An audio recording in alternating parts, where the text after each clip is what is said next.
ठाणे, महाराष्ट्रातील ठाणे जिल्ह्यात एक हादरवून टाकणारी घटना उघडकीस आली आहे। एका 17 वर्षीय कॉलेजमध्ये शिकणाऱ्या मुलीवर गेल्या 5 महिन्यात 7 जणांनी कथित लैंगिक अत्याचार केल्याचे समोर आले आहे। यावर्षी एप्रिल महिन्यात पीडित मुलीची इंस्टाग्रामवर एका आरोपीशी ओळख झाली होती। ओळख लवकरच मैत्रीत व त्यानंतर प्रेमसंबंधात बदलली। आरोपीने तिच्या संमतीशिवाय त्यांचे अश्लील व्हिडिओ बनवले। नंतर त्याने हे व्हिडिओ आपल्या 6 मित्रांना पाठवले। या प्रकारे प्रकरणाचा खुलासा झाला। हे 6 मित्र मुरबाड व भिवंडी परिसरातील असून सर्व चांगल्या कुटुंबातील आहेत। मात्र आरोपींनी पीडित मुलीला ब्लॅकमेल करण्यास सुरुवात केली। व्हिडिओ सोशल मीडियावर टाकण्याची धमकी देत तिच्यावर वारंवार अत्याचार करण्यात आला। तब्बल 5 महिने हा प्रकार सुरू राहिला। जेव्हा पीडितेच्या पालकांना तिचे अश्लील ऑडिओ आणि व्हिडिओ क्लिप ऑनलाईन आढळले, तेव्हा त्यांनी मुलीकडून चौकशी केली। त्यानंतर तिने सर्व घडलेला प्रकार सांगितला।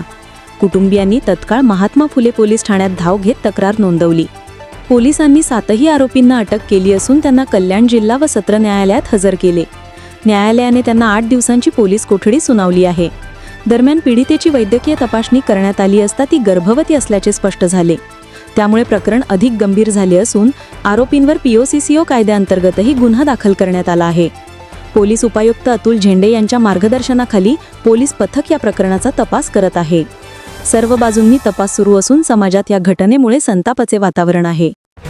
महाराष्ट्रातील ताज्या आणि महत्त्वपूर्ण बातम्या पाहण्यासाठी आजच आमच्याला सबस्क्राइब करा आणि बेल आयकॉन प्रेस करा।